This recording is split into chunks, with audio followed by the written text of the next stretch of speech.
got more involved or found out more about him. It's actually over on West Coast by the Golden Gate Bridge.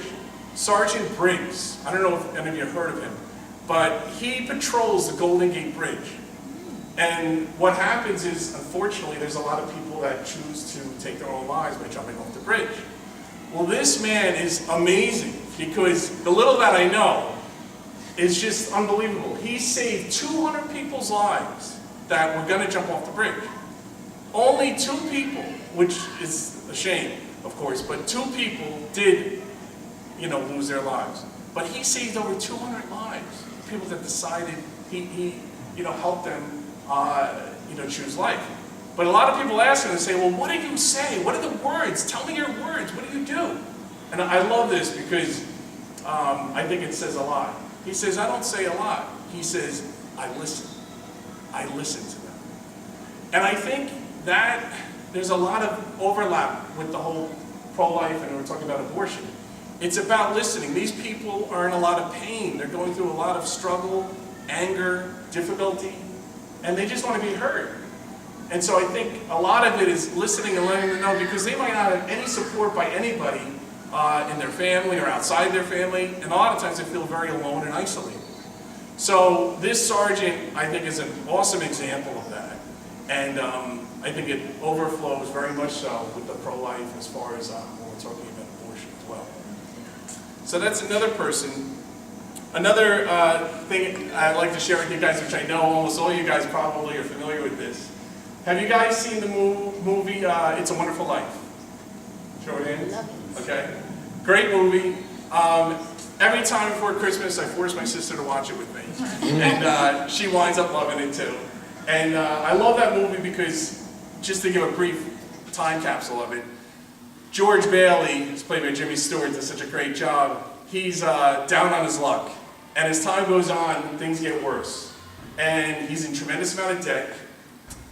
He's getting stressed out. He's realizing his job in the town that he lives in is a dead end. Not only is it a dead end, it's really, really a sad situation. So what winds up happening is he gets more and more stressed out about the whole thing. He starts taking it out on his own family, his wife, his kids, and it's really, really unraveling. His whole world's unraveling.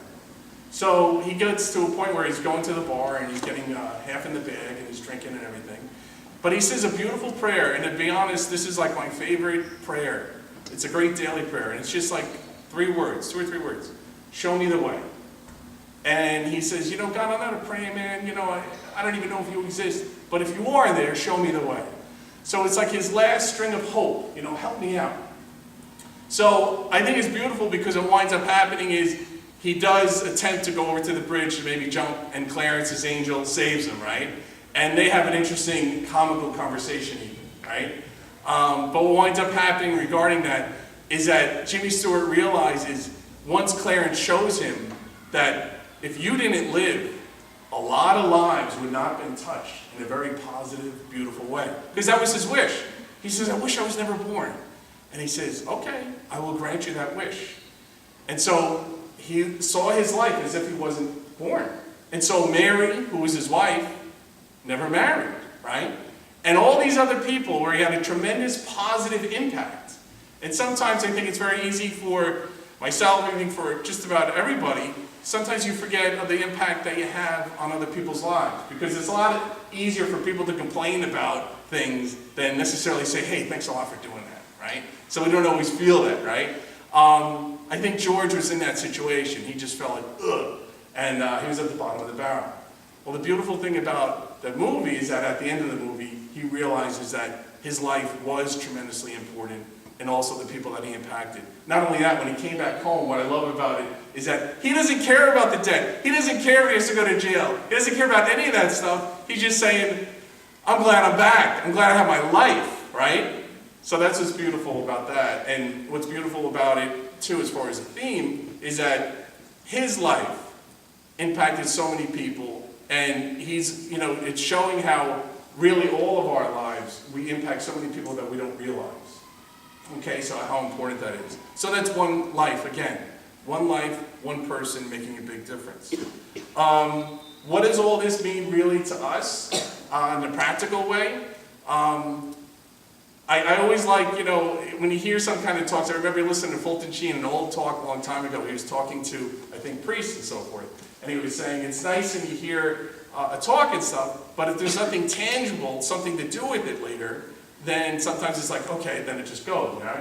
Well, I like to mention three things. One is the rosary, which the rosary is so powerful. Our Lady is so unbelievable. She's our mother. She's the mother of all these people that are in trouble, that are stressed out, that have a lot of anxiety. So the rosary is so powerful. Any type of prayer, of course, but especially the rosary. And just being a sign of life.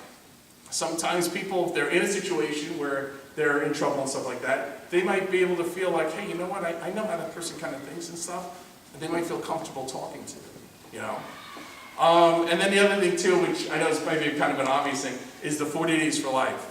The 40 Days for Life and a lot of other great pro-life projects are awesome because it's actually going out into the streets, showing people, saying, something's wrong, right? There's something going on that's wrong. So if you drive down the street and you don't see a crowd of people, you don't think anything. But when you see a crowd of people and they're holding signs, you say, well, what's their issue? What's going on? So you find out something's wrong, you find out what it is, right? It's letting people know that, you know, all life, regardless of what the situation is, we're talking about the unborn, we're talking about disabled, or we're talking about the infirm, that all of it is precious and important. By profession, I teach special ed, and there's one mother that I was, you know, had a very good relationship with because her son was in my class, and he was very, very compromised. You know, cerebral palsy, he couldn't speak, but he could communicate, but wasn't as effective as you would like, right? And long story short is that I think 22, 23, he passed away. And him and his mom were like really like friends, really. And she shared with me so many great stories with him, and I was very close with him as well. But what was beautiful is that she said, you know what? My son made me the person I am. Not only the mother I am, but like the person I am. All the struggles, all the difficulties. A lot of times the society, you know, society tries to say, oh, if there's suffering, there's difficulty, we'll just like, you know, forget about it, right? They're totally eliminating the Christian message, which is walking side by side with the person that is struggling and being with them and carrying their cross with them. Isn't that what Simon of Cyrene did with Christ, right? He helped him carry the cross, right? So the message, basically in a nutshell, without, you know, belaboring it, is that one person has such a major impact. And everybody here has such a major impact. And a lot of times we don't realize what the impact we have. And not to kind of give hope on that, and always like to feel a sense of, I feel like this is more about celebrating life than any of the negative aspects, you know. So I just wanted to share that with you. And also as far as giving the facts, there's a lot of factual things about, you know, the baby being alive in the womb and stuff. But I think you can just tell them basically in one word, one sentence, at 20 days, there's a heartbeat. What is anybody going to say regarding that? At 20 days, there's a heartbeat. And then the baby's just going to get bigger and bigger and bigger. And I think that's a very important and important fact to let people know about that aren't aware of it. There's incredible things on the internet, like on YouTube and stuff, with National Geographic, where they show the baby in the womb going through the stages of life.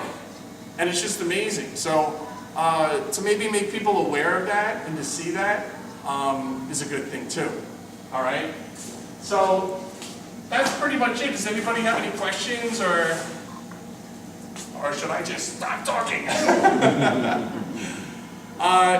Like I said, I got plenty of books up here. Please take them. I want them all out. I don't want to take any back into my car. And they're for you. So thanks so much for coming out. What's up, big guy? I think I will eat them all. What's that? I think I will eat them all. Cookies. Okay.